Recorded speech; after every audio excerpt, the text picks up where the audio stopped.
Welcome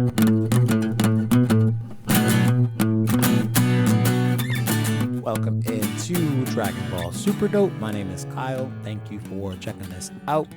So, over the course of the last couple of weeks, I have been teasing a special extra, I want to say. I mean, it's not really extra in that it's coming out, the only episode this week. So, you're not going to get a second episode this week, but it's going to come out a little bit early in celebration of Election Day, something for you to have in your ear pods while you are standing in line, hopefully somewhere, exercising your civic duty to vote. So I haven't really given you any context as to what the episode's about.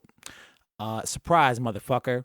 This is the time. I'm busting out my dad and my uncle Julius as guests on Super Dope to discuss their origins and how they initially found Dragon Ball and how they subsequently showed it to me. That's right. We're doing an origin story on Election Day because it is the rebirth, I fucking hope, of a goddamn nation. So, welcome to Super Dope. Dad, Julius, how are you guys? Long time listener, first time caller.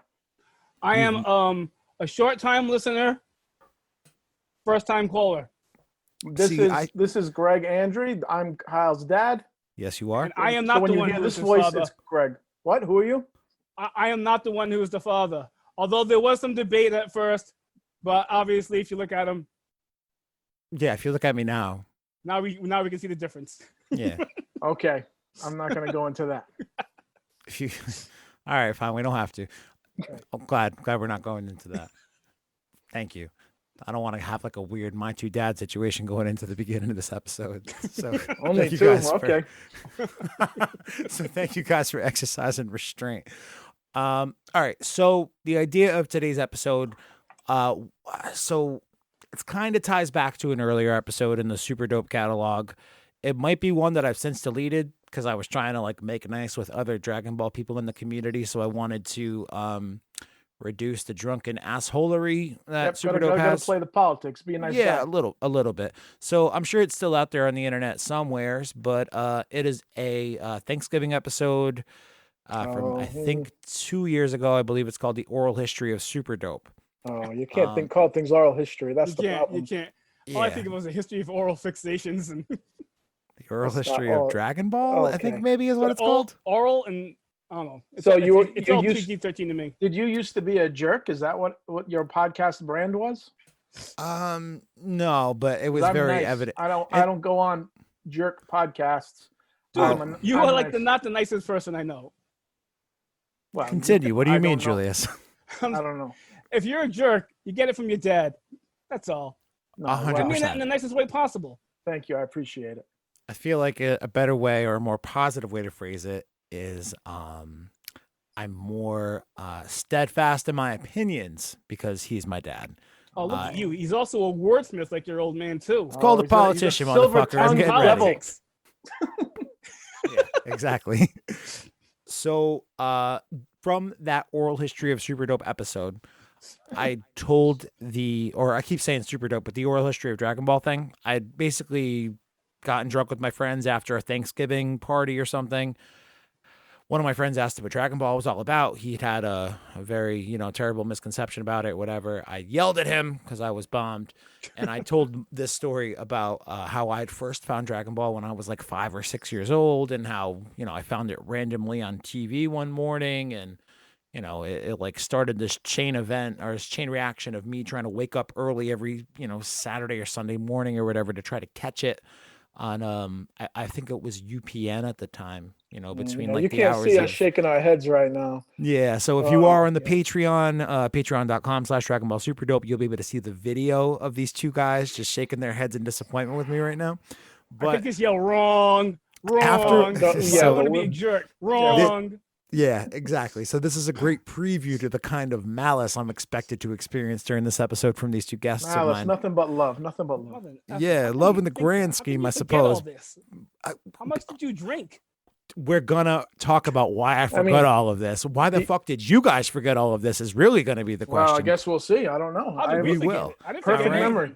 All right. So before you guys have a very different memory of me finding Dragon Ball versus me finding Dragon Ball all on my own. Okay. But before we get there, because it's obviously Oh, very so contentious okay, so that's in the topic. future. Okay. Right, Yeah, that's the yeah. tease. We're not getting there yet. No. Yeah, Tease. that's what they call a Tease. tease in the radio The business. beginning of Deadpool. Yeah, That's for gonna sure. happen later. Okay. So Yes. you guys We're are going backwards now. yeah. So we're gonna go back to your childhoods a little bit. Backwise. Yeah, before the two Middle of you side, guys top sync, wise. before Yes. you guys meet and sync up to become this diabolical duo that is pounding the shit out of them. That sounds terrible. What the hell? We never pounded the shit out of each other. Ever. No, I mean there's a mutual attraction, obviously. We're both And handsome gender men. is fluid, but we've never the times haven't really lined up. Right. for He us. was always seeing someone when I was seeing someone. You Yeah. know, it didn't work out that way. Yeah, You're lucky you were even born. right. So before you guys, I mean, he's a beautiful black man, and you know, I can be into that. But Right, right. just never Dad's got happened. some great eyes. Yeah, thank you. Emerald green eyes. They're very attractive to people. Right. so as I said, you guys Hypnotic. being children of the '70s, it probably wasn't super accepted for you guys to be attracted to one another. Before you we met, hated though, each other. it That was a even whole had different the time. opportunity. We're not going to go into that. Yeah, it's a different time. Before you guys had the opportunity to meet, though, how did you guys first get introduced to anime in your childhood?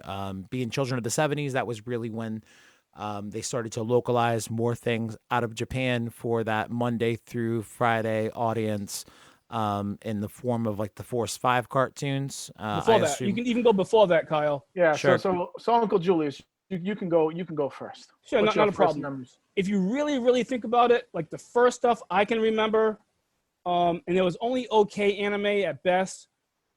You catch it if you were really lucky on like a Sunday morning, was like a Speed Racer. Oh yeah, I remember. That was a terrible. I couldn't watch those. There was That even something monkey. called I Baba hated Papa. that monkey. The monkey, and there was something called, even before that was something called Baba Papa with all these. That wasn't anamorphic- Japanese though, right? That was an American I think cartoon. that was a Japanese cartoon that the Americans Nah. took.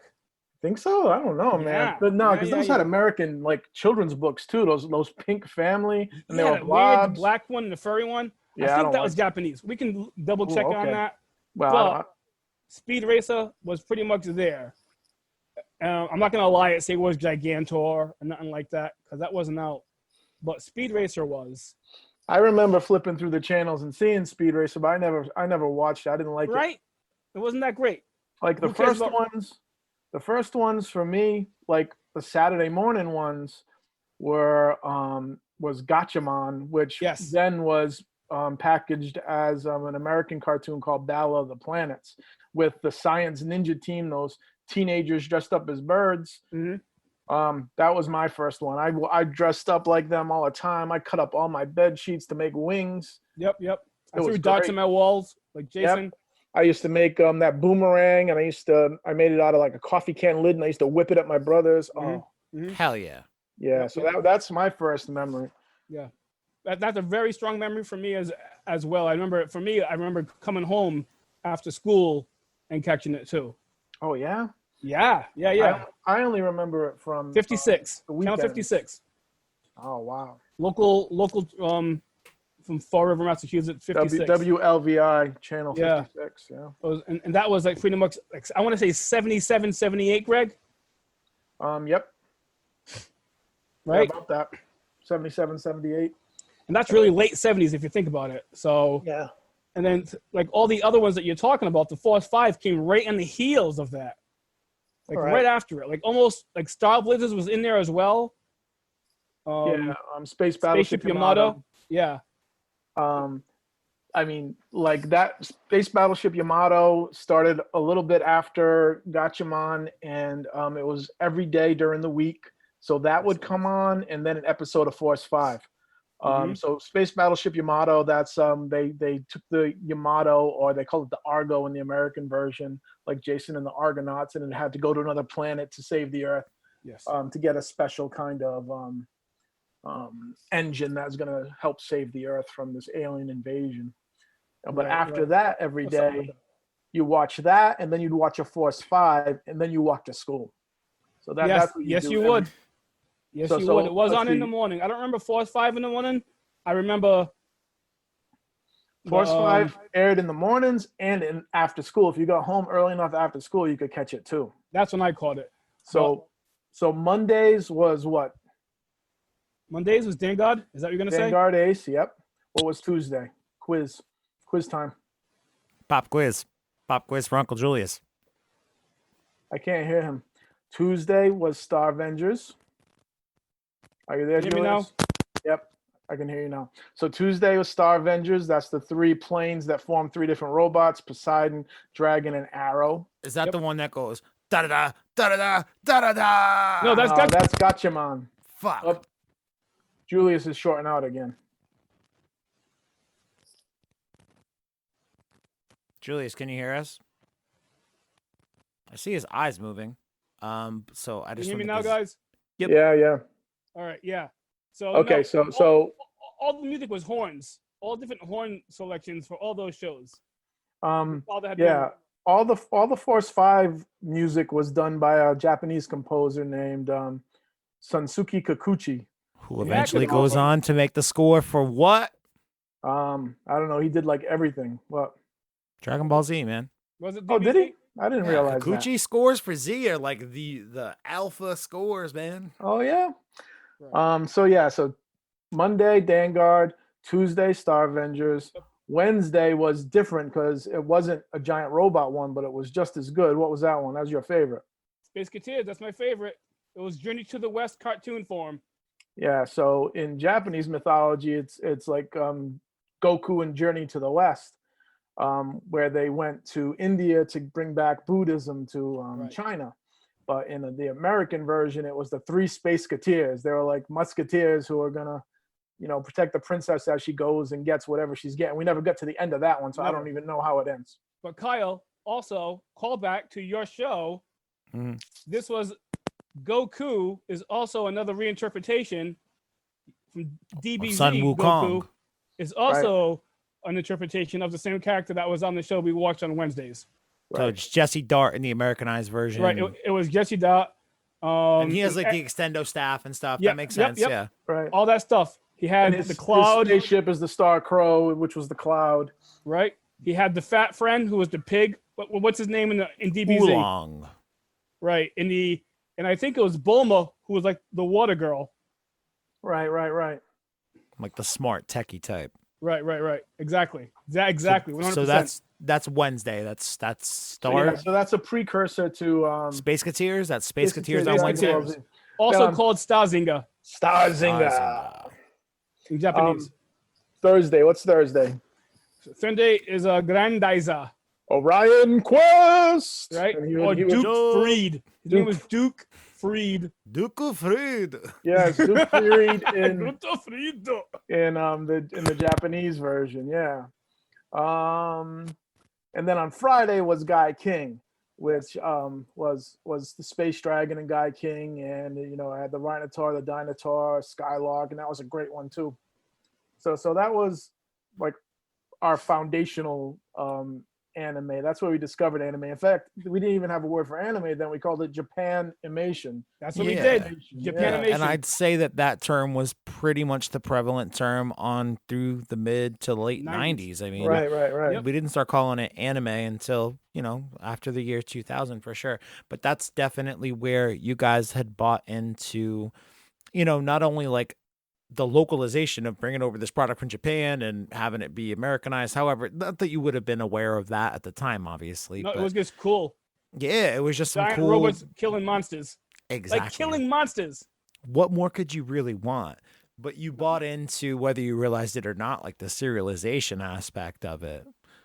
So you have brought in this this buyback, this intention to come back to see the shows. Whether with the shows rotating every week, man, what a way to hook you!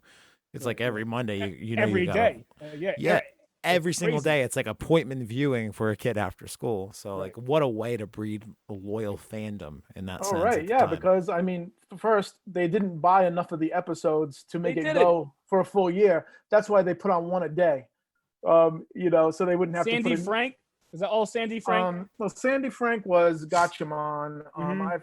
I forget who did Force 5. That was Wasn't it? someone else Wasn't Ted brought that Turner over. involved in that, or am I making that up? Oh no, he did Ted some Turner stuff too. was You're right. later with Gatchaman. I don't want to get into the messy history of all the different American. Yeah, there's way versions too of many that. different We got distribution into Sandy companies Frank's and all original that. version. Yeah, Right. It yeah. went So I don't want to crazy. get into all that. So we would never see.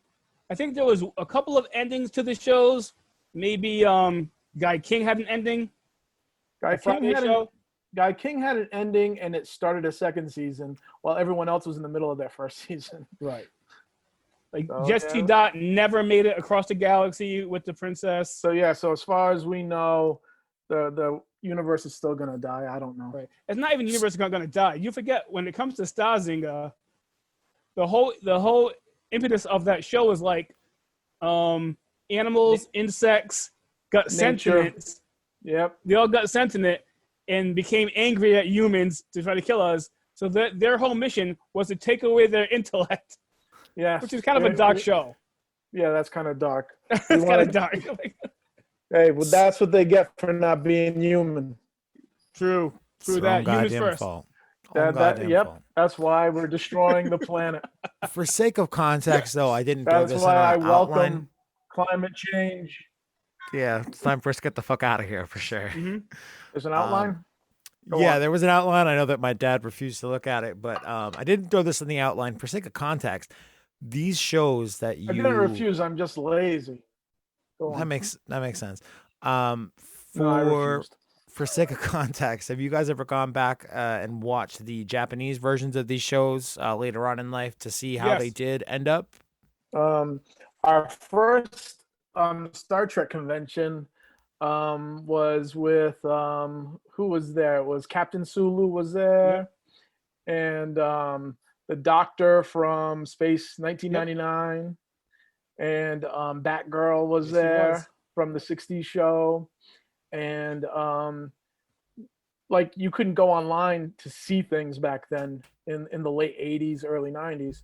So we went up to a Star Trek convention, and that was the first time we'd go through all the VHS tapes. And that was the first time I found Space Battleship Yamato in the original, which was similar, very similar to what they aired in America. The one that was very different, though, was G-Force, Battle of the Planets, Gatchaman. In the original Japanese, when we put in that, we had the first 7 episodes on this VHS that we paid like $15 for. And then we went home and watched it. It's all in Japanese. There's some subtitles, but not many subtitles. And we loved it because we basically knew the stories because we saw them so many times. But what we didn't know was they took like 90% of the violence out, all the blood out, and then they replaced it with like some Star Wars American stuff. Yeah, they put the robots in. Yeah, they made it very Star Warsy. So that's why you see the crawl of Battle of the Planets, and they put like an R2D2 wannabe. Yeah. They put them like they're in a band together playing music. Yeah, because that was a big thing in the Always 70s. blasting Like, off into Yeah, every space. it's cartoon like had a band. Star Wars meets the Archie, Partridge Joseph Family and the shit. Pussycats. Yeah. Yeah. Jabba Jaws, they had a band. Captain Caveman had a band. Everybody had a band. The Flintstones had a band. Everybody had a band. So then the Science Ninja team had to have a band in America.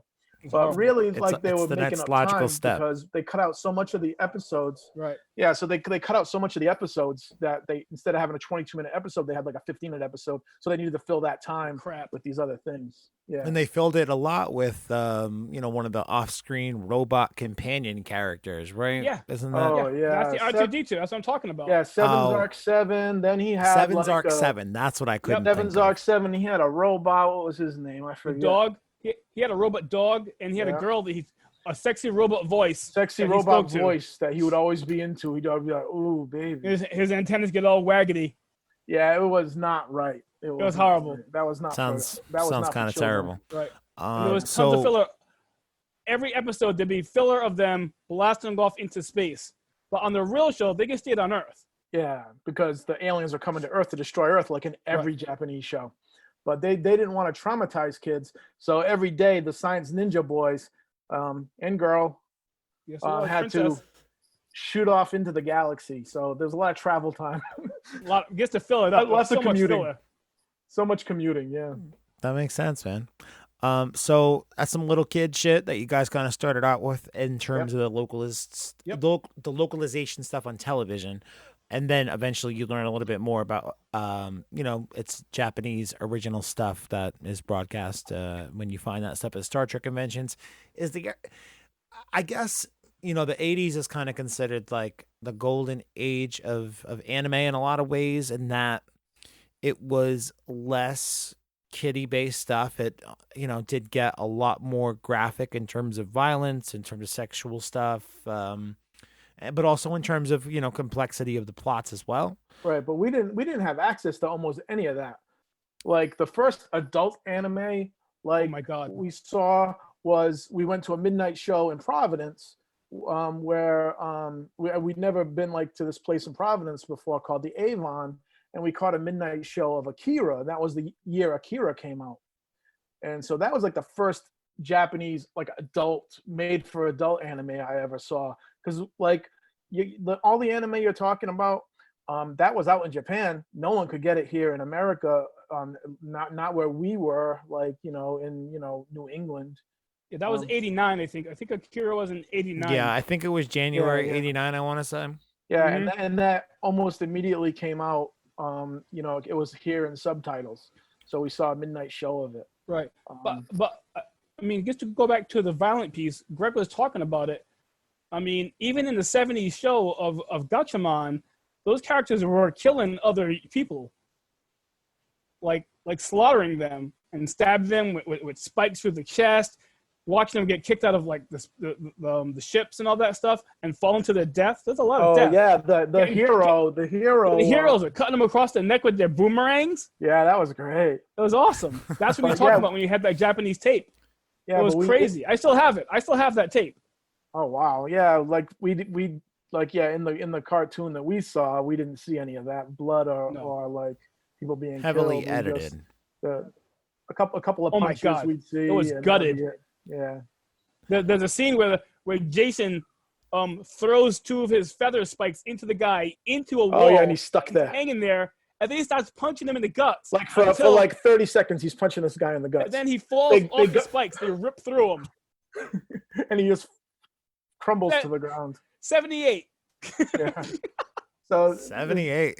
Yeah. So Japanese cartoons, always had more mature stuff, right. And I mean, obviously Japanese cartoons, they take anime or cartoons more seriously than in America. In America, if it's a cartoon, people think it's just for kids, but they specifically made cartoons like Akira for older audiences. That's just like a brilliant piece. But that's like at the end of the 80s. We haven't talked about Robotech yet. Right. Which is kind of that's got to be kind of a bridge, right? Robotech's got to be a bridge between those Force 5 properties that you're introduced to as a kid to being a proper. I've never really watched Robotech, but I imagine that I know there's a lot of things I've yet to watch. I'll get there in good time, but the Macross Saga is amazing. The other two shows, I can sing the theme song in Japanese. Does that help? That counts as you loving music in Japanese. All right, so tell me about Robotech, Macross. Makuros. Hell yeah. That we get to watch every day as well. It was a continuing series, much like Yamato. Yeah, it was very much a space opera. Yes, it was. Diversity, right? Yep. The leader of one of the leaders of the ship was a black woman. Yep. Who was in a relationship with a white pilot. Right, Roy, Folker, and Claudia. Yeah, blew my mind in '84. Yeah, we didn't happen in Japan. We didn't see a lot of lead black characters like that, especially from Japan, right? Think about that. Especially considering, Japanese cartoons have always kind of grappled with very bad representation when it comes to black characters. You're like that black guy in that top of the tower there in DBZ. Oh, you took big words right out of my mouth. Yeah, he's like straight out of like a Jim Crow show. He sure is. He's horrifying. Yeah, and then when they redo his character design in the Path to Power movie that comes out in '97, that takes place, it comes out after Dragon Ball GT is already off the air. They are aware of that dude's design and they redo it. But then he looks like a really like stereotypical Latino dude. Very strange the way they Yeah, chose to redo that yeah. design. I wouldn't say They had a hard time, but you know what? With Claudia, they got it pretty right. Yeah, She was yeah, she was part of the bridge crew. She was brilliant. Yeah, she was. Yeah, and they didn't make overly lips on her. They didn't go crazy. We didn't even talk about Cyborg 009, which unfortunately we missed. I never saw that. I don't know. No, Yeah, I know, can't say but I'm even really aware of what is Cyborg 009. it's kind of in the same vein as Gatchaman, except it's a multicultural crew, like all cyborgs, but all of them have different powers, all from different countries. It's pretty good. And that's a Japanese show? I never heard of that. Yeah, man, check it out. It's amazing. I mean, I think it's amazing.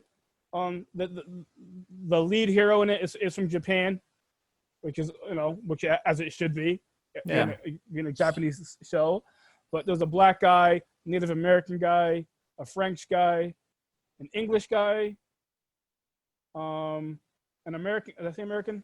Yeah, there's like not You're a not a baby. This is an girl. animated television show or live action? This is an anime television show that was black and white, then went to color. It's on Netflix right now, some of it. Oh, yeah?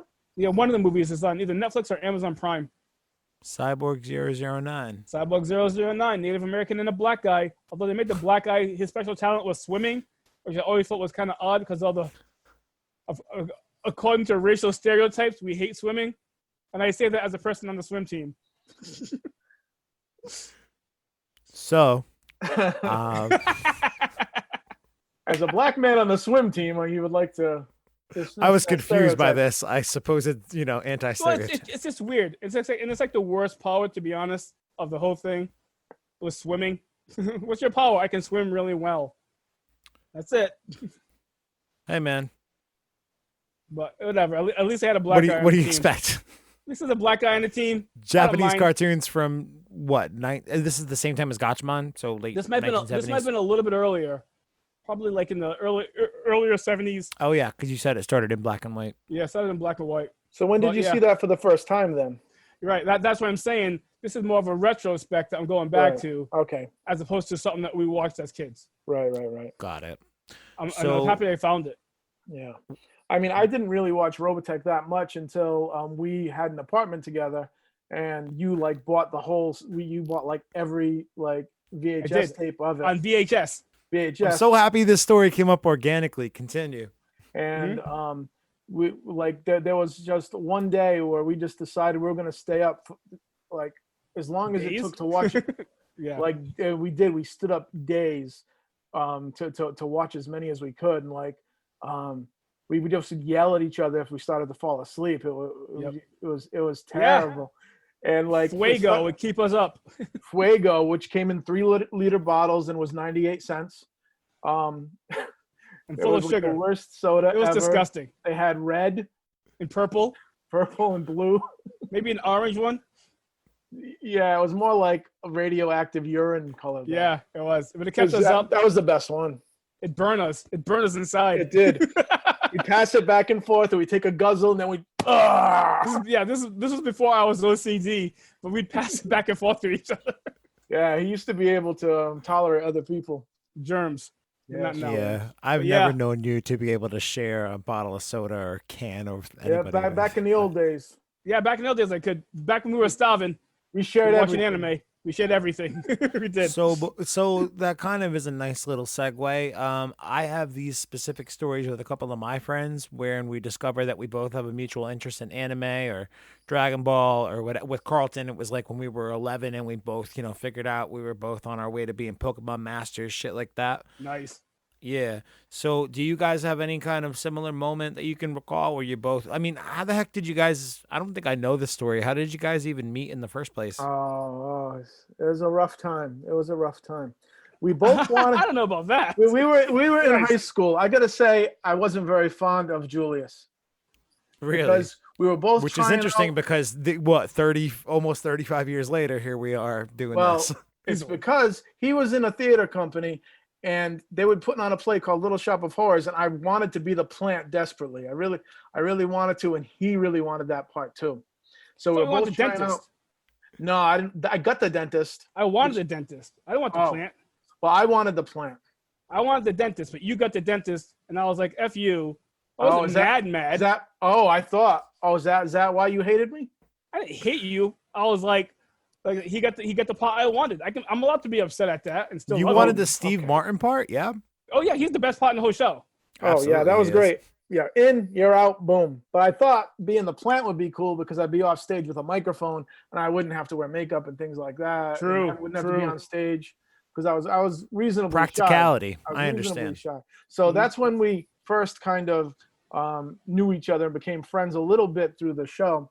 Right. But really, when we first started being close was I was delivering pizzas for Domino's down in the Flint, and I saw him. It was a Wednesday because Wednesday was comic book day, and he was walking through the center of the city, and I knew he lived way down in the South End. I was like, "What's he doing here?" And he's like, "Oh, I'm walking to the comic book store." I was like, "Oh, I'll give you a ride to the comic book store because I'm going there too in between my pizza runs, delivering pizzas." So then we discovered that we had this, shared interest. And then it was like weird, like, because you know that, Kyle, that when you meet someone who's like you don't realize how much they are like you. And with your father and I, we have like a weird connection. It's like weird. It's like it's almost pseudo psycho, like love connection. Psychic. Yes. Yeah, it's a psychic love connection. I agree. The love of anime and stuff like that. To the point where like we think the same thoughts at lots of times. We'll have the same thought process, come to the same conclusion really quick about the same thing. Oh yeah, or like I'll say something and he was just about to say it. So all at the same time. And I mean, obviously that happens more now that we've been friends for over 30 years. Mm-hmm. 34 years, 33 years. Mm-hmm. But even when we first started hanging out, like I got kicked out of my house when I was 19, and Julius had an apartment already. And he let me stay with him in his apartment where I had nowhere else to stay. And then we got really tight there. Yeah. Then there's no doubt about it. He saw my superhero suit. He knew. Yeah, I knew. he had a suit. We're not going to go into the suit. Not going to go into the superhero suit, but I did have one. Yeah, he had career plans of being a vigilante, So we, he as shared you do. As you do. So as you do when you grow up too many comics. As you do. And he ended up sharing, like, I collected all DC comics, he collected all the Marvel comics, we switched comics. Oh my God, yeah, remember that? I read all your Titans, and you read all my New Mutants and X-Men. And I read all your New Mutants, all your X-Men, because I'd never really read X-Men before. I read like every single one from giant sized all the way to current. Whoa, wait a minute. He showed you the X-Men and you showed him New Titans? Yeah. Dude, in my brain, Dad, you're an X-Men guy and he's a DC New Titans Dick Grayson guy. So the fact that you introduced that shit to one another is interesting to me. Yeah. I didn't really read a lot of the X-Men stuff. Like, I'd pick up one here or there, like in a value pack, like 3 comics for like $1 or whatever. That's a whole nother story, man. That's when we had our addiction. Yeah, we had bad. But yeah, we had these giant boxes of comics, the big white ones, and I took his boxes, he took my boxes, and over a couple of months we read all the comics. We just that's what we did a lot of time. We just sat on the couch, read comics side by side, and no cable. Yep, no cable. We had a VCR, maybe 8 movies. Yeah. So you like showed me a lot of the movies you really liked that I'd never seen before. I'd never watched the Marx Brothers before. So you introduced me to the Marx Brothers. Right. So yeah, yeah, we had a big influence on each other, definitely at a young age. Yep. Wow. Did I answer the question? What was the question? That was a good answer. I just learned so much more about you guys in the last 5 minutes. I'm not going to say over, more than the collective total in my life, obviously, but I don't know. I never knew that story. I never knew exactly how it started. The X-Men Titan stuff, the fact that, I don't know, I would have imagined it was the other way around. No, really? Because your dad loved Superman. That was his character. Yeah, but Superman is not Teen Titan. I mean, I get being a DC guy versus a Marvel guy or whatever, but I don't know. When I think of the X-Men, you know what I really think of when I think of the X-Men sometimes? What? Is that banner from Pizza Hut Yep. 1994 Oh yeah, or whatever. yeah. Mhm. That was after the cartoon came out. I think of the animated series a lot. Julius and Steven were away at college, and I was kind of left behind because I didn't go to college for a few years after because I had a baby that was born. His name was Kyle, and so I didn't go off to college right away until he got like 5-6 years old, and he was heading for kindergarten. That's when I started going to school again. But they were gone, so on one of our trips back, me and Steven ended up stealing one of these giant banners that had Cyclops on it in the middle of a snowstorm. So that's one of the X-Men things. But yeah, I'd already It's been. still somewhere in your basement. I know. Oh yeah, it's in my basement. I got it. I asked Jessica not too long ago. All right, so I feel like I've got a pretty good, background on everything to this point in terms of, how you guys became friends, how you became nerds, and how you both helped foster each other's, Nerdum. respective geeky habits. Mhm. So, that said, the elephant in the room, the name of my show, I'm not sure if y'all know or if you've listened to it. It's called Dragon Ball Super Dope. Oh, I should have brushed up on Dragon Ball stuff. I thought this was just called Super Dope. Like I thought the kid was stupid or something. I didn't know. Like a really dumb kid. He's the best at being a dope. A dope. Everything that you just described is basically the reasons thought out loud as to why the name hasn't been dropped to just Super Dope. So That's a good thank you idea. for- Keep yeah. it. Keep Quality. the dragon in there. That saves you. Yeah. well, Keep can those blame the Dragon dragon. Balls you know, there. the Super Dope brand is something we can spin off to other things, but Yes. we can't just have it be Super Dope by itself because No. they'll make all of those jokes that you just made. Right. Yeah. The Super I haven't Dope is talked your about the weed yet adjective. and the Yep. drugs. Yeah, exactly. It's an adjective. It's not a noun. Right, All right. Sure. So let me ask you guys, how did you first? I'm assuming it was you, Julius, that had found Dragon Ball in the first place, and before you apparently have it on in the background for me, little baby Kyle. We'll get there in a moment. How did you first find it and the bootleg tape saga? Tell me a little bit about that. Right. So it's funny because we talked earlier about my age, and I started school late and I ended school late. Very embarrassing. However, when I did finally graduate, I went to New York, the Harlem School of the Arts, where I learned how to dance. I was going to go to dance school. Your big plan was to learn how to be a great dancer so you could then be a choreographer in martial arts movies. This is true. This is all true. So that was the plan, but I had to learn how to dance first. That being said, I ended up living upstairs on top of the school. A lot of other stuff before that, closets and homelessness and dressing rooms, all places that I've slept. But finally, I found a place where I could sleep. It was an apartment on top of the school, and I had a little color TV. In the sad story, it's black and white, but I don't know. I think it was color.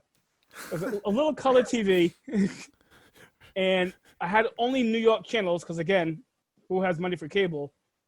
And one of those New York channels was a Japanese straight-up channel. Only Japanese shows. And two of the shows that came on were animation shows. So this is like what, 1991? This is 92, exactly 92. 92. Two of the shows that I caught that were cartoons, and I didn't know the names of them. Well, I know I did because they had in the commercial break, ra and ma, and they have this, and they still do it to this day. Even The for little, Hero yeah, Academia, they call it eye in between catch. the break, they always Yeah. show the show, right? Yeah, the eye In the catch, show. yeah. So one of them was Ranma, one half, and the other one was Dragon Ball Z. And I can tell Hell you, yeah. I can tell you the exact episode, Kyle, because maybe you'll know it. I'll tell you the episode. You tell me if it's Dragon Ball Z, because obvious you know much more like details of the shows than I do. Yeah. Sometimes. We just watched it. We didn't study it like you. Yeah. We we're gonna You're not a take scholar. we're gonna take our masters on it. Yeah. Get my Hey, doctorate. you know in what, DBZ. dude? I do have a friend who's written several books on Dragon Ball Z, Derek Padula. I hope you're listening, buddy. Shout out Derek Padula. Hey, We're going to have him on Padula. the show before Shout out hopefully for the year Padula. is up. Go read his book, I will. The Tao of Dragon Ball. I think I got a copy of it over here. He has a DBZ in Dragon Ball Z. So, So, tell me about this first episode. the first episode that I watched was Tenshin. Am I getting his name right? The guy with the three eyes? Tension on?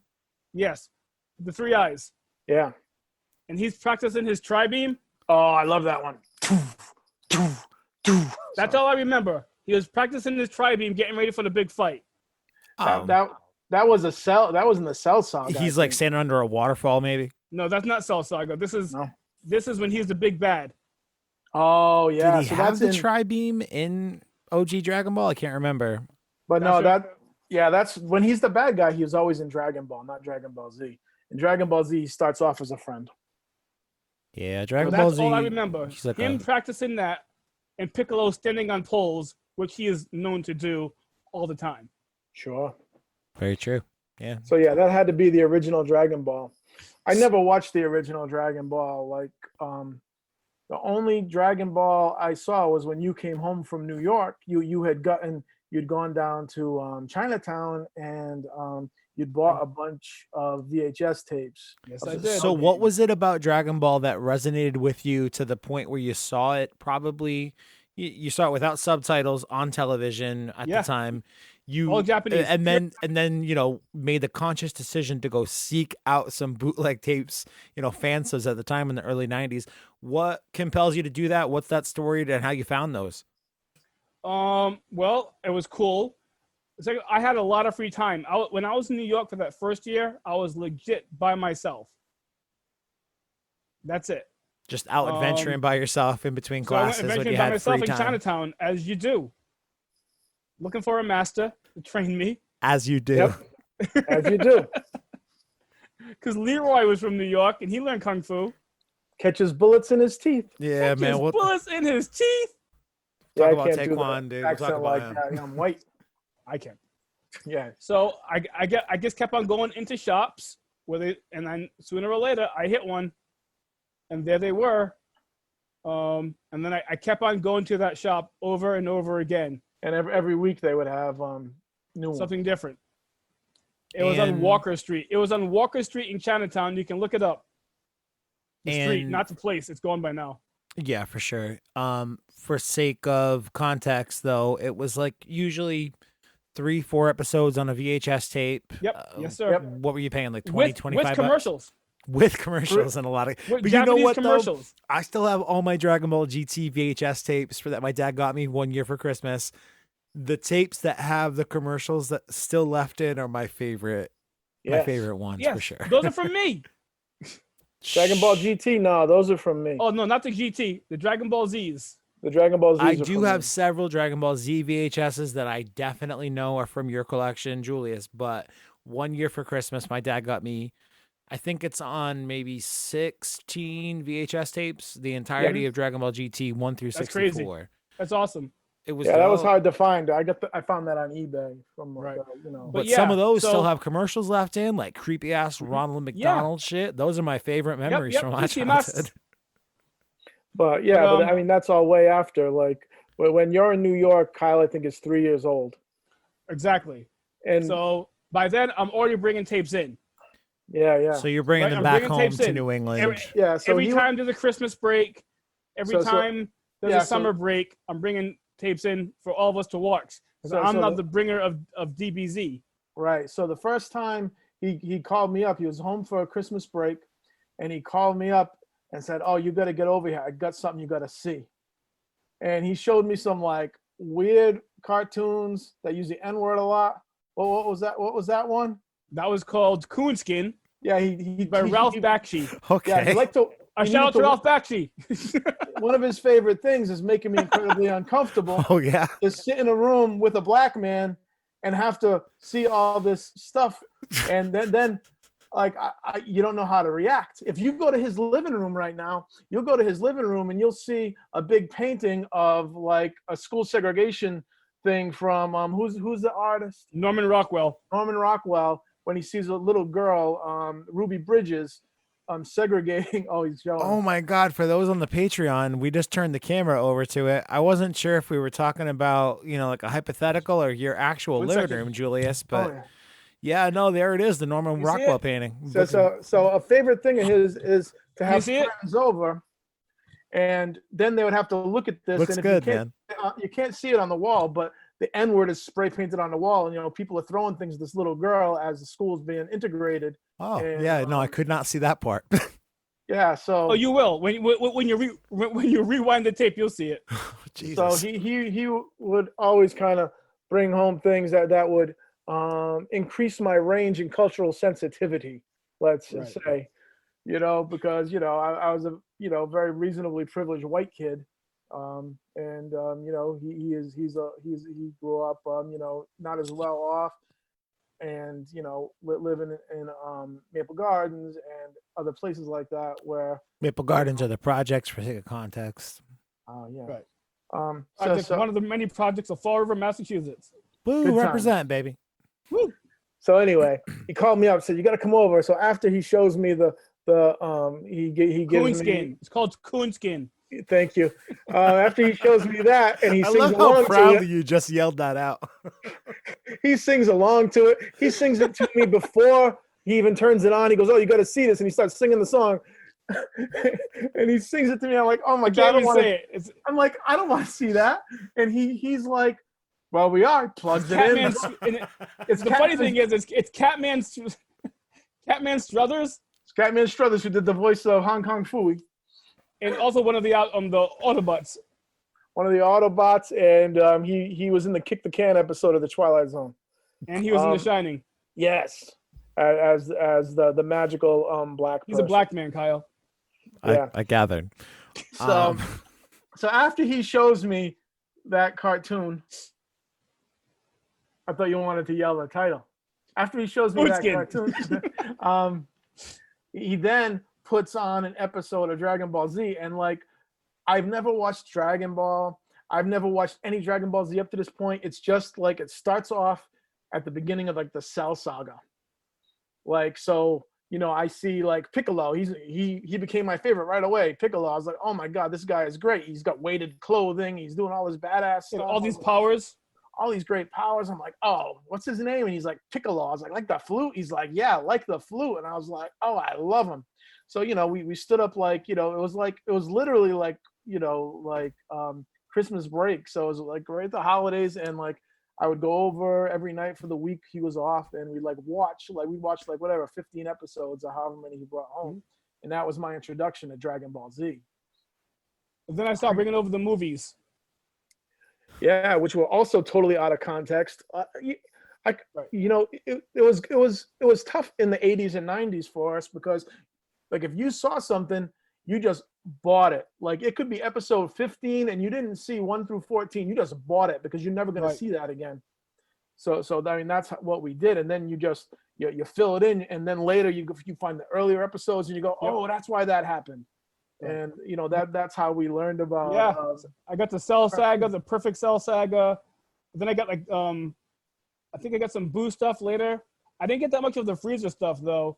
No, it was mostly Cell, Boo, and all the movies. Well, I was gonna ask, like, what about it? Kind of resonated with you guys, but I think Kung Fu. Well, yeah, of course, the For Kung me, Fu. I love to fight. Bruce Lee is my hero, right? 100%. Bruce Lee's my hero. I studied martial arts forever, and I love it. I guess it's like one of the coolest things in the world to me, right? That plus it's animation. So now it's Japanimation, to use the word from the day, plus Kung Fu, plus they can shoot blast. It's blowing my mind because this is like comic book stuff now. Right. Now they can fly, shoot blast. They know Kung Fu. How much more of a geek overload can I get? That's what was so different. Like we grew up on spaceships and mostly like giant robo kind of stuff. And like this, harken back to almost like Starzinger, the Space Gateers. Before we figured it out, it took us a little bit to figure it all out. That they're the same character. But even beside being the same character, it was cool to see like people having adventures and not having a giant robot, because we didn't have no giant robots back in the day that we could jump in and just kind of hang out in. We didn't have video games like that. Nope. That was the beginning of Nintendo around that time. So like we didn't have any of that. So seeing these people, like we could like kind of like, I mean, we were almost 20 years old then, but we could like, we played it. You could see us powering up, we would like yell "Big Bang Attack" and like just go at each other. Why not? Why not? Sing all the theme songs. Yeah, it was just great, man. It was fun. It was fun, and it was something new. It was so new, and we Yeah. were so ahead of the curve. Don't forget, this was 92, 93. No one knew what was going on. When did it come on Cartoon Network? It wasn't until a few years later. Maybe 94, 95, Kyle? Well, 90. So Dragon Ball, the first 13 episodes were localized, I believe, in 95. And then it started to get local. Like, they basically said these first 13 episodes for the first series, we're not going to do this. Let's jump ahead to Dragon Ball Z. That stuff started in probably like 96, but it didn't make its way over to Cartoon Network, especially, well, it made its way over to Cartoon Network and syndication when it had been dubbed by Funimation and Ocean Studios concurrently, and then Funimation took everything in-house, and that's when Funimation brought it to Cartoon Network exclusively, and it was like that thing that harkens back to what we were talking about with the animes that, hit home with you guys. In my time growing up, it was you had to be home by 5 o'clock to be able to see Dragon Ball Z on Cartoon Network because we needed to know what was going to happen with the next part of the Frieza saga or the Cell games or whatever. My memory definitely goes back to, as I mentioned at the top of the episode, the first time I remember seeing Dragon Ball when I was probably 5 or 6 years old. It was like a real random occurrence. I remember the exact episode. Goku turns into a giant monkey. They bust out of a prison that they're in Pilaf's castle. And this happens concurrently with this is the first Dragon Ball series. It happens concurrently with Pilaf, stealing and summoning the dragon, stealing the Dragon Ball, summoning the dragon. Of course. And Oolong busts out and wishes for a pair of panties. This was my first episode that I remember watching for Dragon Ball. And I was like, I'm not sure what the fuck's going on, but this is pretty cool. Yeah. I mean, even then it was just like underwear. He didn't say panties. But no, yeah. And like us, like when we jumped right into the middle of it, it's very exciting to jump into the middle of something, not really know what's going on, but know it's cool. Mm-hmm. And wanting to find out everything about it, so right. I going back and trying to fill in the holes of the research a little bit as to how we got to this cool thing that we saw. It's like what led to that. Hell, I remember like one of the first things I found of DBZ before I got the movies, and right around the time I got the TV show, was like almost looks like a mouse pad. I don't know if you remember it, Greg. It was like a mouse pad, and it had all the characters on it. Oh yeah. Of DBZ. And at that time, I didn't know who was who still. Right. Because a lot of the characters look similar. Right. But I'm like, oh, I like the guy with the sword. He looks cool. Yeah. So kind of leads perfectly into, I don't recall this happening, but apparently you guys, reference at the top of the episode when we did the oral history of Dragon Ball, and I tell the story about, that I just told you guys about my first episode of Dragon Ball. I told that to my dad a couple of years ago. And he yelled at me, and he said, as he should. Yeah, I guess. He yelled at me and said, "Bastard, motherfucker, we had the Cell games on when you were like 2 or 3 years old." To which I said, okay, I mean, that's cool, but did you expect me to remember that from 2 or 3 years old? I mean, most people's memories aren't remembering stuff from that. But speaking of the Cell games, we definitely have our favorite characters. My 3 favorite characters in Dragon Ball. It's no secret to the listeners. Goku, Vegeta, Future Trunks. And those 3, I don't know if there's an order for them in particular, but what was it about Future Trunks and the Cell games that resonated with you, Julius? Well, it was the first Besides thing I got. The cool-ass sword, obviously. It's a cool-ass sword. And your father and I, we loved swords growing up. Yep. That was easy. He had a sword. Straight up. His jacket was ridiculous. He wore like a half jacket. Oh, yeah, that was crazy. He still could show off his butt, I guess. I don't know. No, man. It's just like he wanted to show off his lower ribs and how cut they were. Yeah. Trunks had long hair around the time I was growing out my hair. So that's another reason why. His hair was purple. Also very cool to me. I guess Goku would be my second guy. And Vegeta, just like you, I'm guessing. And I can't. Yeah. Well, I know that Trunks is like when I think of you and your Dragon Ball character, I'll always associate Trunks. When I think of my dad and a Dragon Ball character, it'll forever be Vegeta in his contemplations and madness. That's for all you dub fans out there. But what was it about Vegeta that resonated with you, Pop? Well, first, just the Cell games itself and all the Cell stuff. Like, I just always loved time travel stories. So as soon as you see that that's a time travel story, I was totally like into this. Like at first, Piccolo was my favorite because I like the idea of somebody fighting at a lower power and then taking off all this weighted stuff, and then like, you're like, oh, they've been handicapping themselves. Yeah. They've been weakening themselves to They still do that. yeah. And I love that idea. And then they're like, well, now I got to get serious, but they're not really that serious yet. Then they got to get serious. They're never not really that serious yet. I love that idea. Okay, now I'm really serious. There's always not that serious another level of serious to graduate to. But I like the reason why Vegeta is my favorite, like came to be my favorite, was I love the idea that he hates someone so much. He hates Goku so much that he'll stay with him all the time just to make sure, like, to try to catch up with him. It's like, we're gonna hang around together, but it's only until I get strong enough to destroy you. That's what our friendship is built on. And I love that idea that Goku's kind of like just cool with it. He's like, yeah, that's cool, man. We'll just hang out. We'll train. We'll fight some monsters. Yeah, that's cool. You're gonna try to kill me at a certain point. That's cool, man. I'll fight you when it happens. Yeah, and Goku just smiles. He's like, yeah, that'll be fun. He's a simpleton. Goku's a simpleton. Yeah, he's a savant, definitely. Yeah, he's totally an idiot savant. And I love the idea that Vegeta is, I am the Prince of all Saiyans once again. It's like every time he gets up to a certain point, he bypasses Goku, and it's like, oh, buddy, oh, it's not gonna last. So short. You made a mistake. In the Cell games, he does that a couple of times where he like bulks up so powerfully, and you're like, and I didn't see like the mistake, but Goku right away sees the mistake. He's like, oh, he's powerful, but he's not fast. So that he makes these like tactical errors, and I like that about Vegeta. He's not perfect, but he's like always fighting to be perfect, and he never gives up on it either.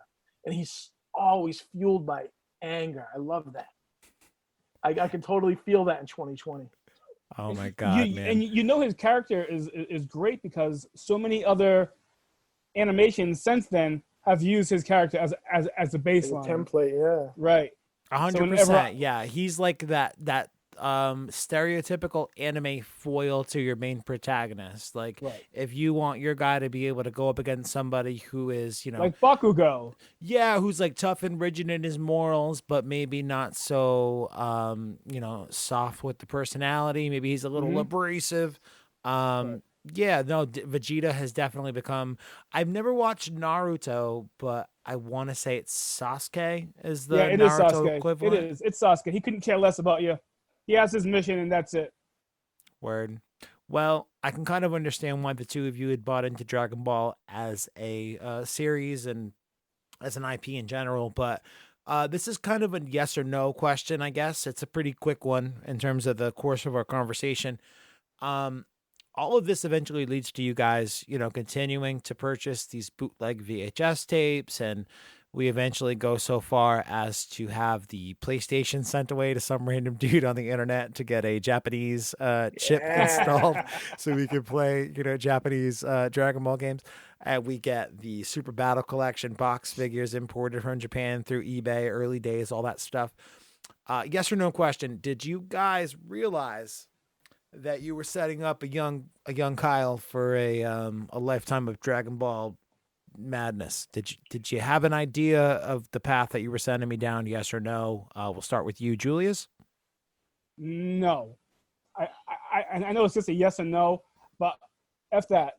The whole point of us sharing that with you is so that you have all this geekdom to fall back on. We talk about geek stuff, and I really think it's a great avenue to go down. It helps you keep out of trouble for the most part. Yeah, there are some morals in it, believe it, right? So it's not just Dragon Ball Z. And if you look behind you, there's a whole bunch of stuff besides DBZ that we've shared. And I'll say we because I was pretty much there when you were born. 100%. So it's Star Wars and Indiana Jones and Star Trek and all of these things that make you the person that makes us the persons we are now. So you had no idea that I was going to be a Dragon Ball junkie. Never. Bad foresight on your part, Uncle Julius. Pop, same question. Did you know? That's my bad. I'm sorry, Kyle. God damn it. You fucked me all up. I mean, I lost my dad when I was young, 13 years old. Julius never had a dad growing up, and he was raised by his grandma. But he was also very much raised, like he kind of hinted at just then, by the comics he read, the TV shows we watched. And like that's a source like of, you know, trying to figure out who you are or who you want to be as a person. Like, so for me, like my dad died when I was 13. So that's like the beginning of 8th grade, in September of 8th grade. And like I really kind of latched on to the character of Superman and Superman comics and the Christopher Reeve Superman movies. And like that was just like my comfort stuff. But I wanted to give you things like that. I mean, to be honest, I didn't think I was going to grow to be as old as I am now.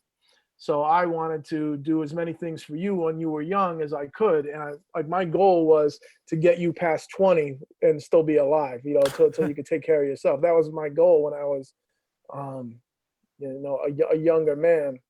I'm a different kind of parent now with your sisters, but I always tried to like give you things that would, you know, enrich you, like Julius said. But also, I mean, I didn't push things at you so much as I saw things you were interested in, and then I would get everything you wanted from that.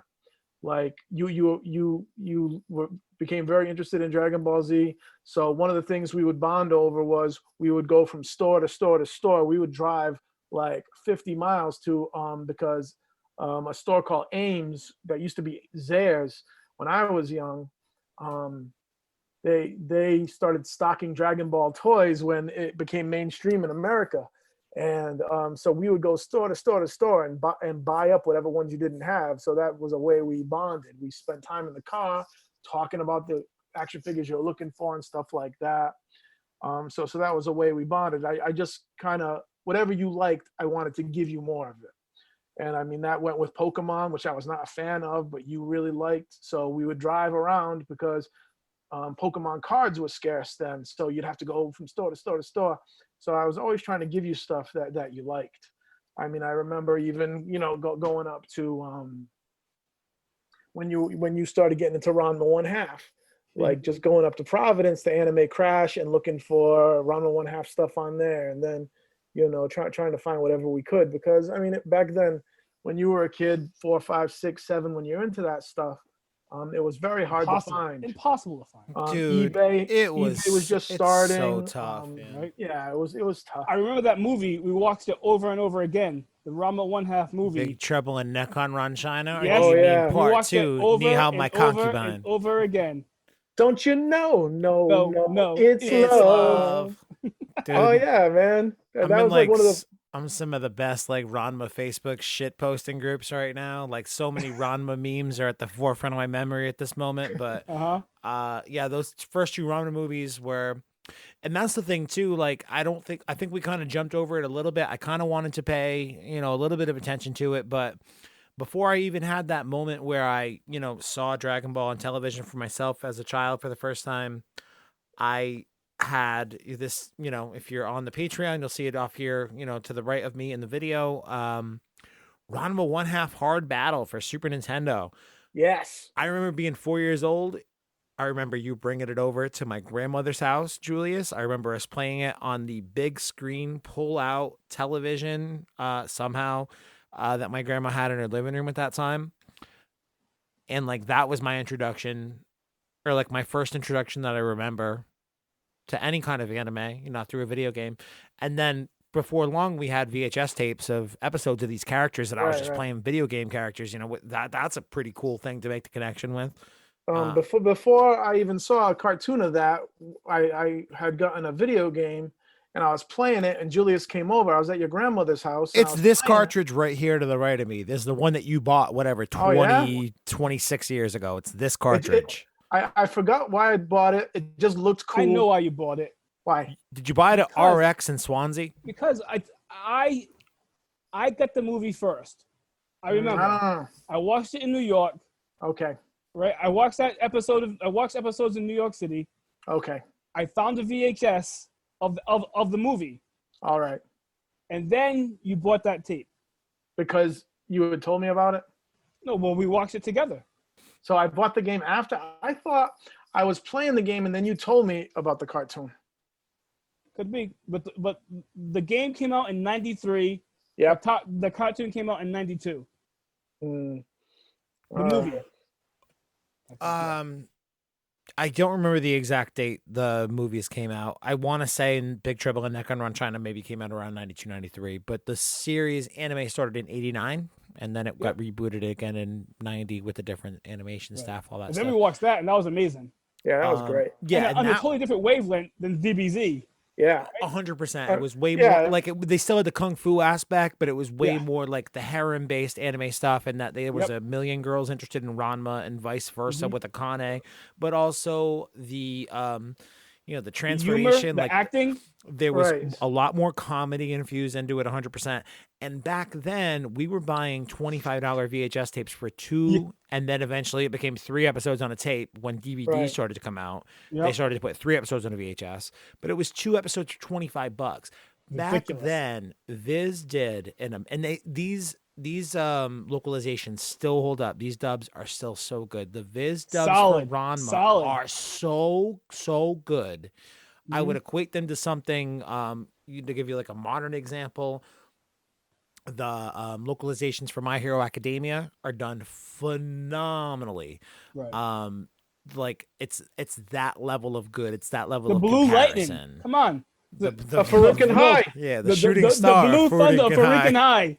Who calls him that? I heard him calling No, himself the shooting star last week.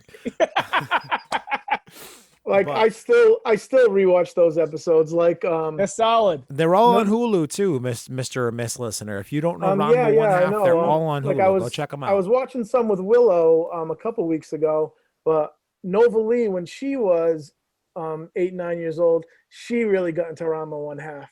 So like we got her all of the like I did for you. If she was into something, I got her everything for it. So I got her all the comics for it, the manga, and we got all the DVDs for it. And she was really into that, and it was She had the haircut of Akane for a bit. she did. did. You ended up buying her a nice anime cell of Akane that we still have here. That for me, like Ranma One Half and who wrote that? Rumiko Takahashi. Rumiko Takahashi. Like Shout out to Rumiko. Yeah, and everyone knows her more for say Inuyasha. Right. And those are Maison fine. Ikoku. No, those are fine. I mean, but- Inuyasha is definitely like a larger, more, especially Right. here in the West, in America. It's probably a Right. bigger anime, but Yeah, Ranma is the one that. Right? And With the hard, man. feels. the reason why Ranma Those never characters got, live inside of me. the reason why Ranma never got like a big mainstream audience One on word. TV was Titties. nudity. Like that cartoon what was very open about gender fluidity, obviously, and Way before its time. way before its time. 100%. Jesus. So before its I time. mean, If you don't know the 80s. general premise of Ranma One Half, it's about a martial artist who goes to a Chinese training ground who falls into a cursed spring, and when he emerges, he is now in the form of a young girl. Whenever he is Jusenkyo splashed with Springs. Jusenkyo, yeah. Whenever he's splashed with cold water, he's turned into a woman, and whenever he's splashed with hot water, he turns back again into his male form. There are other martial artists who take the shapes of other things: pandas, pigs, cats, ducks. What the fuck is Pantyhose Taro? Like some kind of And flying like buffalo, like a dude. flying bull. He's a Yeah. chimera. Yeah, exactly. That's But, exactly what it is. Yeah. like, But I mean, yeah, you in have terms of the to- gender fluidity, to be a boy, a girl, you see titties Right, hanging I out think- all the time in the Yes, early yes, issues. tons that's of not breasts. something that does And not. even That's not something then, that translates like, easily. Shampoo still kisses him as a girl. Right. Yeah. And She's like, even she's down. and even once the Blue Thunder like finds out about his fluidity, like he's still into Ranma no matter what. So Well, it's interesting that The way. question is like, is he mindful of the dick, or does he just not remember that I mean, it's the first, same person? first, I don't want to. I wouldn't talk about it so crudely. I think Nope. it's done very purposefully. I think if it was written by a male author, it would have been.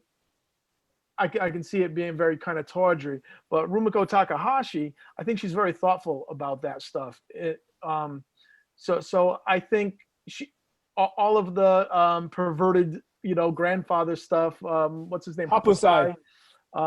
All his stuff. The long like, tradition of pervert teachers. Right. I think Japanese animation. Yeah, I he's the think master she Roshi of takes- Ranma. right. She takes the tropes and she twists it. Like Hapasai is never glorified in what he does. He's always the outcast for what he does. In Dragon Ball, they have a problem with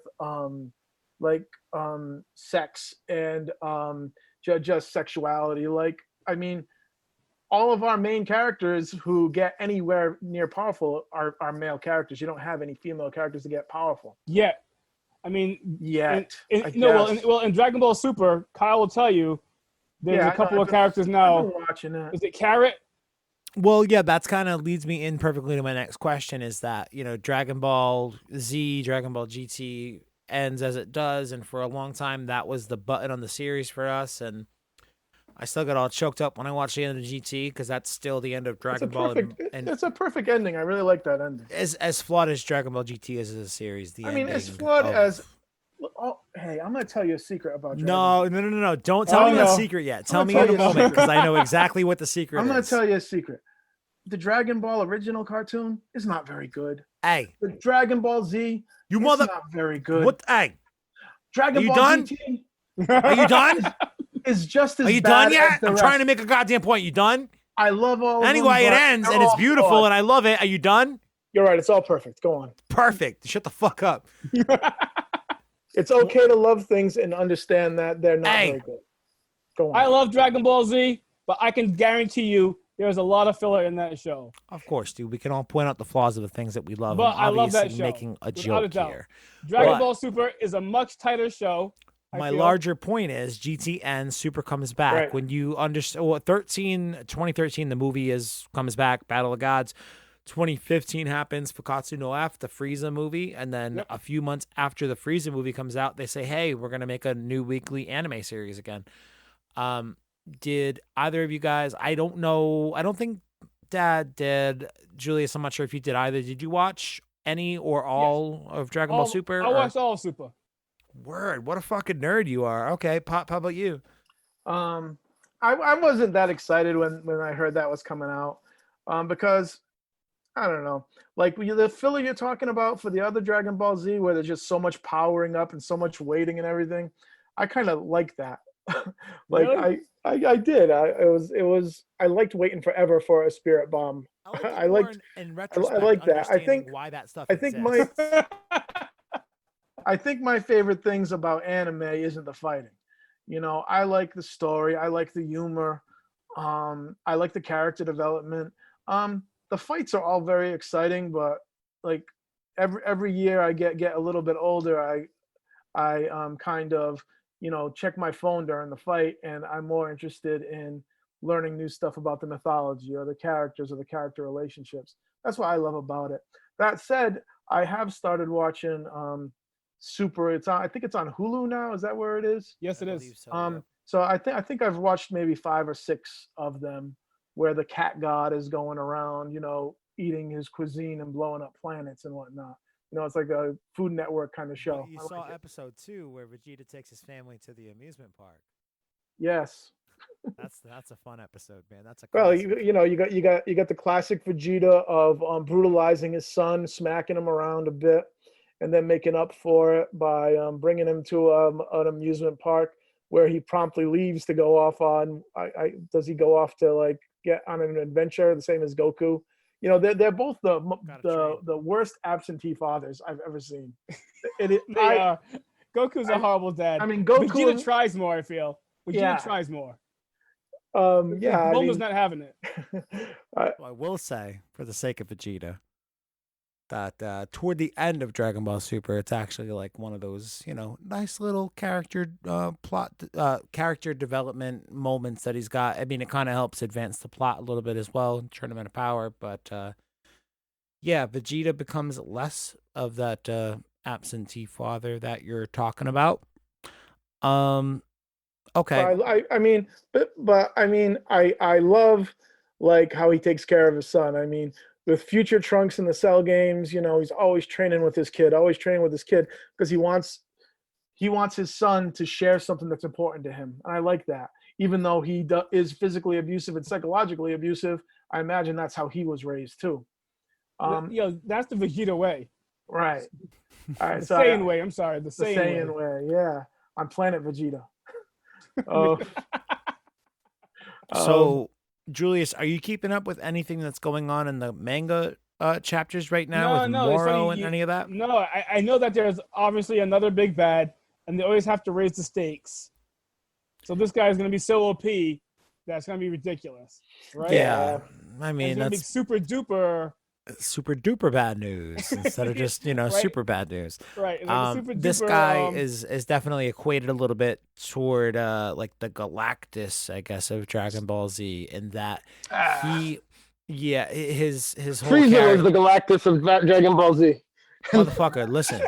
Frieza was like the intergalactic real estate salesman of Dragon Ball Z. Like but not at first. They're all Galactus when they get there. No, but this guy so literally even Raditz Dude, was. Listen to my point.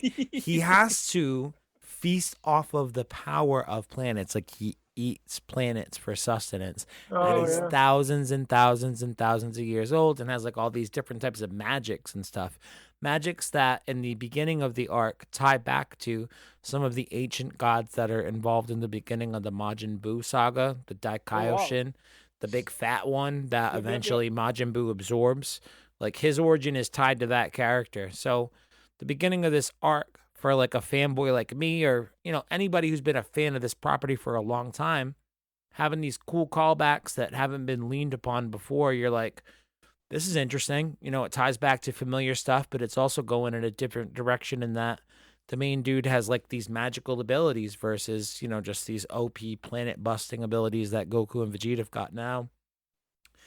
But so much of what we've experienced, I mean, it starts off kind of cool and it calls back to earlier arcs. This has basically been like a very fan servicey arc in a lot of ways. It just references back to everyone, right? Doesn't it bring back everyone? It doesn't bring back everyone, but it brings you back. No, it doesn't do any of that stuff. It's not like when Super 17 happens and everyone gets busted out of hell. It's not like that. It's like I like that one. That's that's the fan servicey shit of yesteryear. This year it's like we need to have this new character, but we need to give you elements of the Namek saga. So there's an intergalactic like police force who's catching intergalactic villains that this dude busts out of intergalactic space jail. So there's like fights on a massive scale where Gohan, Goku, Yamcha, even Piccolo, all these other guys are all involved in like rounding up the space. Shut up for Yamcha. Yamcha represent Wolfgang Fist in the house. Wolfgang Fist. There is, a lot of ability to lean on these other characters and have like a cool nostalgia moment in that sense. But even Moro, it turns out, surprise, he's got some fusion or like some absorption abilities is probably the better way to say it. So he steals people's powers, changes his appearance. At first he's real old, then he's real young. He uses the Dragon Balls as a point in his plot. Like there are a lot of cool callbacks to other parts of Dragon Ball, but it's gotten to a point now where I'm worried that's all we've got. That's it. He's gonna tap out. Well, Akira Toriyama's not the guy fully. Akira Toriyama's the guy in charge, and this is a thing that I ranted about a couple of weeks back. Who's like really in charge of the story going forward? They've got Toyotaro, who is the artist for these new manga chapters every month. but Akira Toriyama is still the guy who's like, hey, this is where I think the story goes. Go make it happen. Toyotaro makes it happen, brings it back to him, and Toriyama says either yes or no. In a most recent, was it the most recent chapter? Yeah. Most recent chapter, Goku gives, in a callback to the Cell games, he gives Moro a Senzu Bean and has him heal up so that way he can, have him redeem himself and he can bring him to space jail or whatever. It's kind of stupid and it really makes no sense. But I had some of my YouTube talking head friends go out and say, oh, Toyotaro's writing the worst story ever. I don't know why he's being so stupid about it.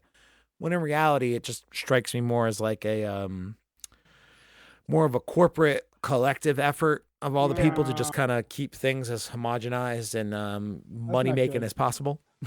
Well, I mean, just to be honest, I mean, as much as you love Dragon Ball Super, I mean, I watch it and it's fine, but I mean, the universe isn't as rich as I would like it to be. Like the whole Akira Toriyama set this up on a very flimsy basis when he started Dragon Ball Z. I think Dragon Ball is a much richer mythology than Dragon Ball Z. Dragon Ball Z is, I'm going to get strong, I'm going to fight, monster's going to be stronger, I'm going to train, I'm going to get stronger, I'm going to fight. And then we'll use the Dragon Balls to get out of whatever story we back ourselves into a corner. And I mean, that's fine, but I mean, that's not very much to go on for 30 years now. Yeah, it has I mean, it's been no secret that Toriyama definitely, he went into starting Dragon Ball off of Dr. Slump, and he had an idea of basing it off of Journey to the West, and he did 12 volumes of it, or maybe not 12, maybe that's not the right number. I'm probably confusing it with the anime episodes, but he did so many volumes of it and thought that was the end. Right. The people at Shonen Jump loved it, so they were like, how can we prolong it?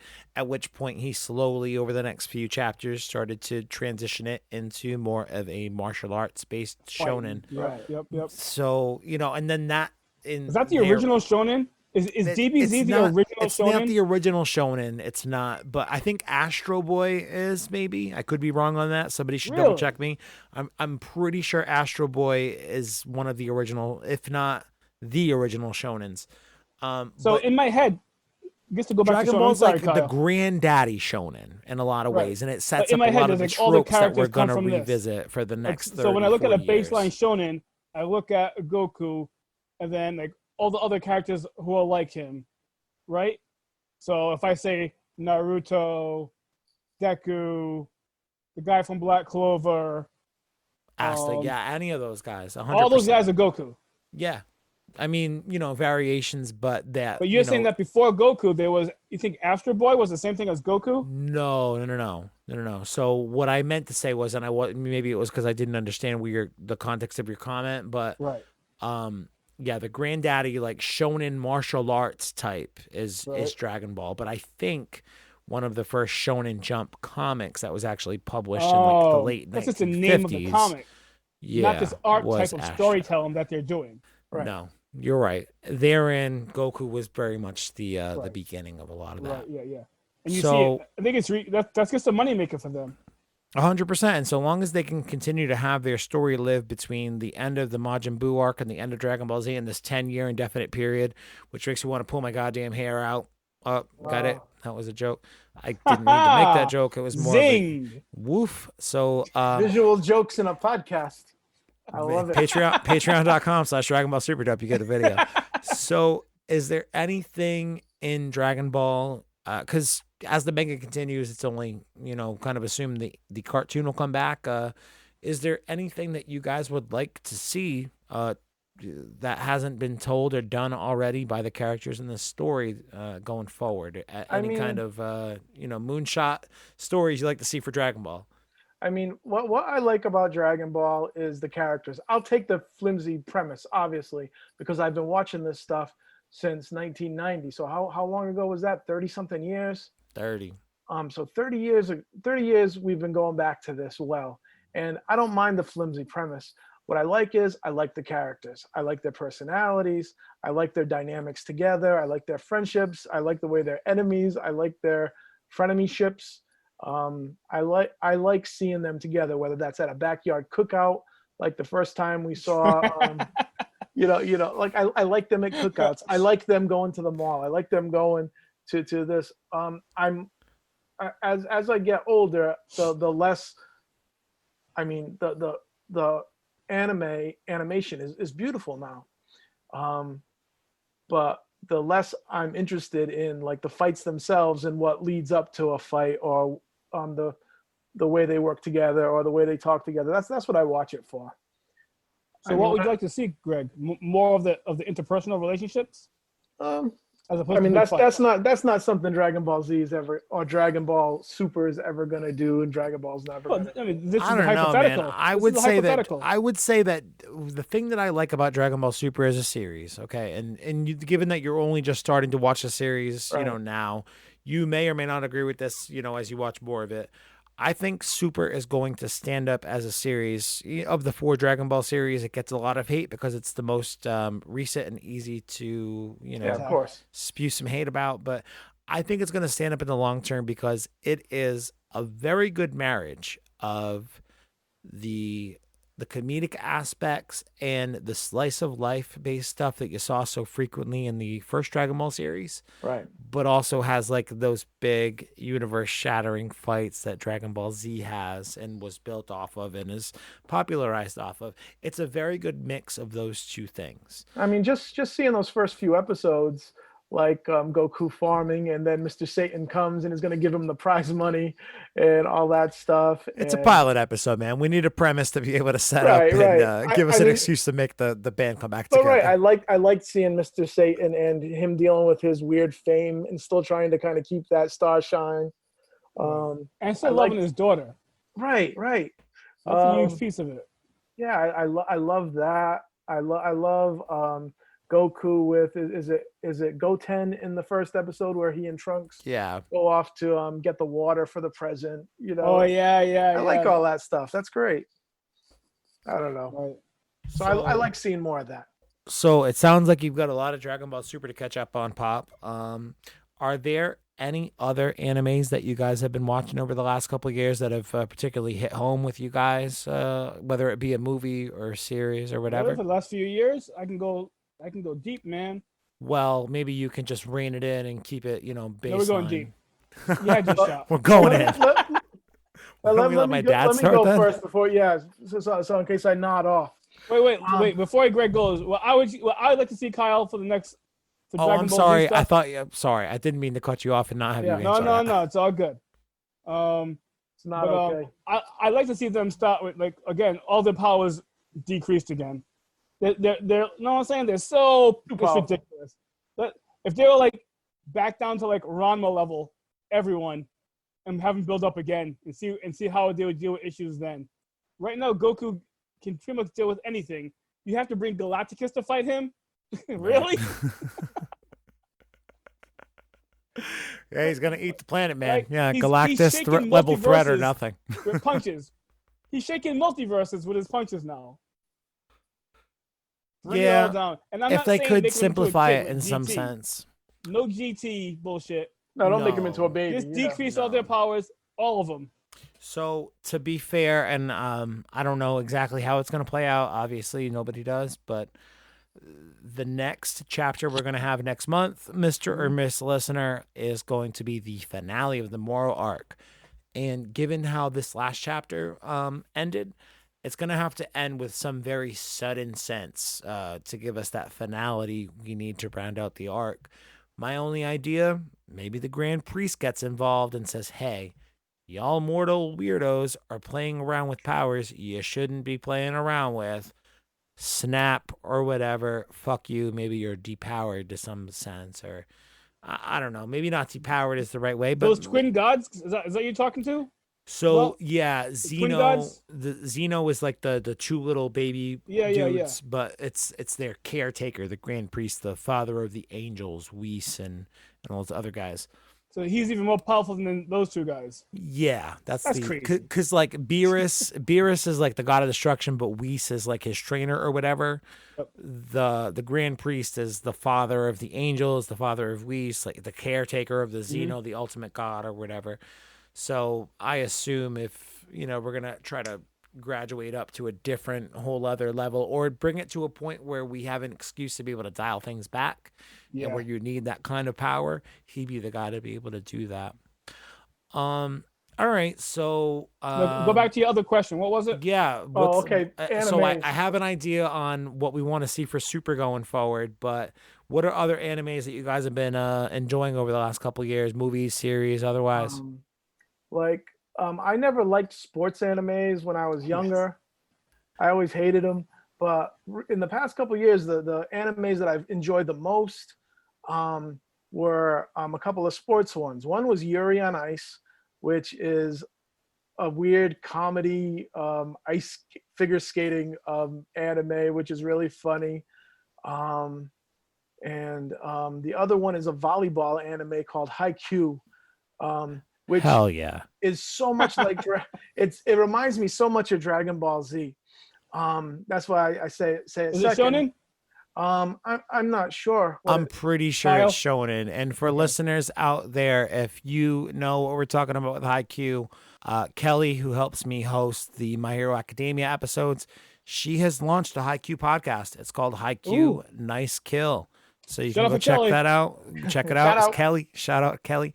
Shout out for Kelly. Spotify, Apple Podcasts, all the places where the podcasts live. So Haikyuu is fun though. Haikyuu is like it's very intense over like the most menial of things. Like it's one play or one move in a volleyball game. That's what I love about it. It's so much like Dragon Ball Z. We have the Vegeta, we have the Goku, we have all the teachers, we have all the players.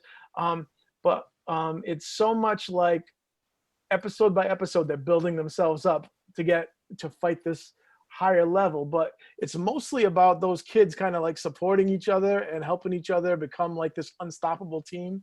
And they start off as not great, and it's a very slow burn, and it's really funny, and it's just great. Like Willow and Nobly, your sisters, are very into that one. I mean, we even like last year for Christmas, we got them volleyball uniforms from the high school. So I mean, that has been my favorite in years and years. The humor and the action and the relationships, it's just a great show. How about you, Julius? Any animes in particular that have hit home for you in the last couple there's of years? always that low-hanging fruit I can go for. Don't call My Hero Academia low-hanging fruit. That's really rude of you because I love it so much. No, I'm just saying, but it's easy. What It's everybody good. knows about. Yeah. Everyone knows about it. Death Note, everyone knows about it. The old stuff from Toonami, I think still holds up. Full Metal always holds up. Titans, Attack on Titan, Yeah. amazing stuff. You know what I like also? And a lot of people might not like this. It's out there on the limb. Ruby. Oh, I have a friend who writes on Ruby, and that is a great for cartoon. Rooster Teeth, right? Yeah. Okay, word. I love it, man. Amazing cartoon. It's I love weird. that. The original guy who wrote it and directed it, he passed away, which is very sad. But the animation is a little bit off. It's weird. Yeah. It feels cutscene at times, but I love the story. 4 ladies or 4 kids kicking ass, all different powers, all different skill sets. It's really a weird, interesting cartoon. The music is awesome. So that's a really fun show. But that's an American cartoon, though, right? I think so. So yeah, I guess it's not Japan. Yeah, per Rooster se. Teeth. I can't say I know a ton about them off the top of my head, but they were involved with some of the early Red versus Blue stuff for Halo and some of the very early like online internet videos, and eventually But you can watch it and know that they there's grew anime into the influence. production Oh, yeah, company definitely. to make Definitely that, influenced by anime in the same ways. Well, that, they even Last use a lot of the Airbender same. is and They use a Korra. lot of the same voice actors as other Right. anime. You know, a lot of the same Funimation guys do voiceover Really? stuff for Rooster Teeth. Yeah, Mhm. Monica Rial, friend of the show, she does a voice on Ruby. Vic recently, never mind. I'm not gonna bring up Vic's name today, but No yes, shout out for you, Vic. No shout out for No you. shout out. fucking Whisper. opposite of shout out Vic. F you, Vic. Fuck. Wow. If we catch you, you're dead. I don't even know who Vic is, but I guess he's dead now. I'm just kidding, Vic. Don't dead. bring it to Fall Behind St. River. Elizabeth's, baby. He's dead to us, but yeah, we After don't want to. school. We'd rather not have his Chud army come to Fall River and seek us out Okay. for speaking ill about their Führer. All I right. know I just really? said that, F him and his Führer. Bring him to Fall River. dude. All right, so only because you mentioned Full Metal Alchemist, he's the guy who did Edward Ehrlich's voice dub in English. Oh, That guy. really? Yeah, And he's an asshole. that guy can go fuck himself. We'll talk about it later if you want. Hey, I I'm not here experienced for the hate. I'm here for the love. I don't know. Sorry, That guy. we're Yeah. gonna try So not anyways, to. Ruby's Ruby's a great great. animation. Ruby's great, and It Vic gets no better longer as works it goes for them. on. They get more money, and it gets better. The animation gets better. The fights get better. So yeah, give it a shot. Word. I know a girl named Kiersey Burkhart who's one of the writers on that show, and she writes young adult books, but she writes for that too. And that's what got me into it. I didn't know anything about it till she told me about it. I was like, oh, she's writing for this show. I was like, all right. And it was great. I was like, wow, this is cool. Perfect cut, Pop. Now I can cut out all that previous stuff I said that if you want to hear, you can go check it out on patreon.com/. No, don't even give that to the Patreons. Well, all the stuff about that me go? yelling about that dude. Yeah, I don't like that. That's going to get people are going to come after me on Twitter for some reason. I'll be like, I'm who saying are it's you? now on the cutting room floor, and it's only in the All right. only in the patron sphere. No, don't even give it to them. Nah, I don't want man. to get out. Listen, anybody who likes me enough to pay $5 a month for that kind of vitriol I just spewed from a mouth hole, they earned it. Yeah, word hole Okay, I hate. guess. I don't know who this person is though, so I don't know. That's fine. You don't need to. All right, Word. This has been a really, really fun, informative episode. It's been one that I've been kicking around in my my brain for the last couple of years since we had this little disagreement about my initial introduction to Dragon Ball. I'm glad we were able to 92. 92. Yeah, me bringing you over Herbie's Julius' apartment, carrying you over there to watch the Cell games. So all I'm going to say is, Mr. and Miss Listener, I was carried through, a broken fence, through a basketball court, to the to the projects to go watch Dragon Ball Z when I was 3 years old. If that's not street cred. You and your big head, and you loved it. Yeah. You had and your such a big bald bobblehead. head. Wow. This has been such a fun episode. I hope the listeners had a good time and enjoyed it. I hope the wait in your respective voting lines was not too long, because that's kind of the agreement we made at the beginning. If you're going to be listening to this one today, it's only because you're standing in line at a voting blue. place. Go blue, baby. Democracy literally depends on it. I'm not looking forward to the next. Vegeta would vote blue. Oh my God. I'm not looking forward to the next month. Any kind of final call to actions or promotional stuff you guys want to get out? Anything you want to sure. plug? You want to promote your new TV show, Julius? Well, it will be a YouTube channel in the future called Julius Therapizes, where I'll be talking about therapy in movies and television and how I judge it. Not that I know everything about therapy, but I am a therapist, and I just put an interesting take on it. That's all. And obviously, the kind of commentary you offer outside of your, therapist scope is going to be funny and, entertaining. I will try to put humor into my world. Yes. Can't wait to get that stuff off the ground. We're going to work on that one. Julius Therapizes. I have a YouTube channel where I play music.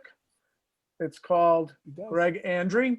That's it. That's all. Andree. 2 E's at the end. That's not a typo.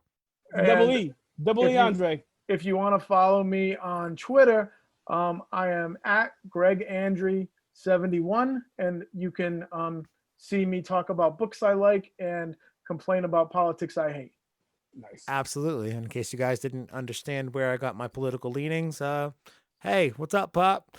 I appreciate you making it to the end of this podcast here. If you did make it to the end, you whoop a lot of ass. That's not even some ass. It's a lot of ass. So much ass. I couldn't even properly sum it up in one sentence. That being said, I feel like maybe you should open up your Apple Podcast app, give us a 5-star rating, leave us a review. Helps 5 other stars people. only, please. Only 5 stars. Less than You put 5 10. stars, not epic. We don't like that. Only stars. 5. Only 5. Aim for 10, you'll hit the moon. We appreciate you guys checking it out. Obviously, letting your friends know, your other Dragon Ball friends know about the show is the best way that we can grow. And subscribe, Apple Podcasts, Stitcher, Spotify, all the places where the podcasts live, youtube.com/Dragon Ball Super Dope. If you want to get a video version of this podcast and see me and my dad looking shockingly similar and my Uncle Julius looking, now you've got all your lights on, man. Now you're well lit. At the beginning of this podcast, you were like a couple of, just like hanging out in the background. You had a light behind you and that was it. I can only see your eyes. That was it. It was the worst. Make sure you go to patreon.com/Dragon Ball Super Dope and sign up at that $5 tier. Wordbird. Super Dope. Shout out for Super Dope. Election day is not election day this year.